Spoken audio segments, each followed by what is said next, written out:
or a glue, and that's edible. So they actually use it, this as, I think they call it gantam gum or something like that. And they use it in the industry for sweets and all kinds of stuff. They use this as well. So the tree, and also firewood. It is the best smelling firewood you ever have in your life if you make a fire from this wood. If you're on the farm, I can always smell next door. You can see when they're burning from this wood. You can actually smell it. The pods, also you can make the pods that you see over there on the thorn trees. You take the seed, you can roast it, and make coffee from that. And also in the survival situation, you can use, if you chop down the thorn tree, you can make like a type of, what do you call it? A boma, like a boma. We actually found this one. I'll show you another thorn tree in a moment. That's also thorns, but it's not the family of the acacias.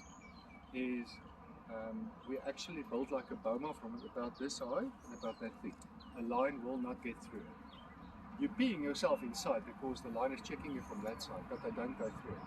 And the thing is with the line, if you build a boma, it must be completely closed. A lion will never jump into something if it cannot walk out.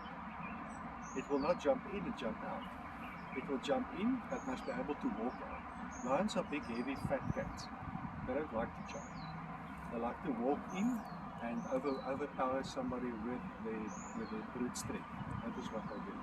Leopards do jump in, but you're actually quite safe. If you have a boma like that, not many animals are going to bother you. It's very intimidating, but they actually won't bother you. Any other questions?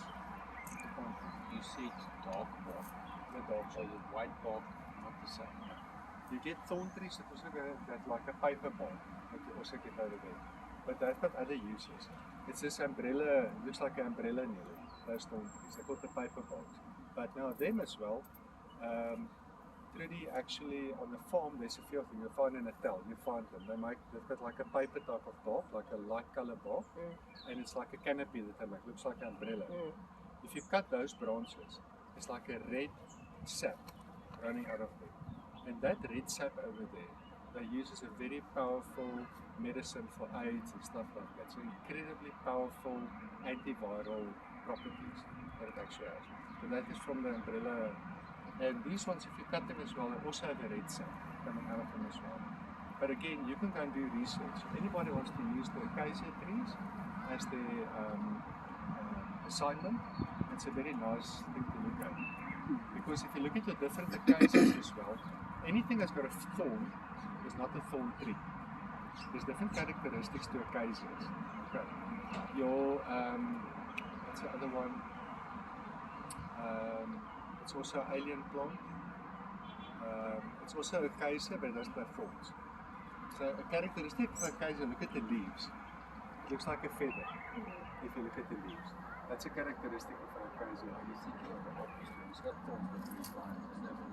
Yeah, then you get other ones. I'll show you in a moment the other thorn tree over there, the buffalo thorn. It's got one hook thorn and one straight thorn. It's not an acacia. You know, so acacias have straight thorns, and they've got that feather-like leaves. Like you can see at the back. See here? Yeah. Looks like a feather. See this? And look at the thorns. So the apistoring is not one of the acacias. Apistoring is acacia. Is acacia. It's acacia. If they have that feather-like leaves, looks like a feather, like this, and they've got thorns. And they also find the apistoring has got like a hook thorn like that, but it's also in the family of the acacias. You'll now see, I'll show you the buffalo thorn in a moment. It's got round leaves. It doesn't have feather-like leaves. That's how you know the difference between acacias. That's a proper thorn tree, like a sudoring and stuff like that, and the difference between other thorn tree. So a thorn tree is just not a thorn tree. So always remember, acacias have a feather, and then they've got the thorns, and the whole tree is basically edible. They fall over easily. Yeah, they actually fall over easily. Why do they fall over easily? Their roots are just like this. Why does nature create them that way? So you can reach it easily. They actually grow in the grasslands mostly, the thorn trees. And it's to protect the grass against all the browsers. So these thorn trees grow quickly. they actually sprout up all over the place. So the thorns actually, it's like they protect the grasslands from the animals overgrazing the grasslands, so they can't get in there. So when they fall over, it gives a chance for the new grass to grow again. So it is like nature's way. They fall over easy. It's nature's way to actually protect the grassland. So it don't get very old. They'll be like 40 or 50 years and they fall over at the most. The other trees, you'll find if we walk up here, the Wonderboom fig, it's a few hundred years old. If you look at the baobab trees that we find in the northern provinces, they're thousands of years old. But these, actually, they just die on a regular basis. They just fall over. And because, you can look at the pods. You see the pods hanging there? It looks like a bean or a pea family. Does anybody know something about farming?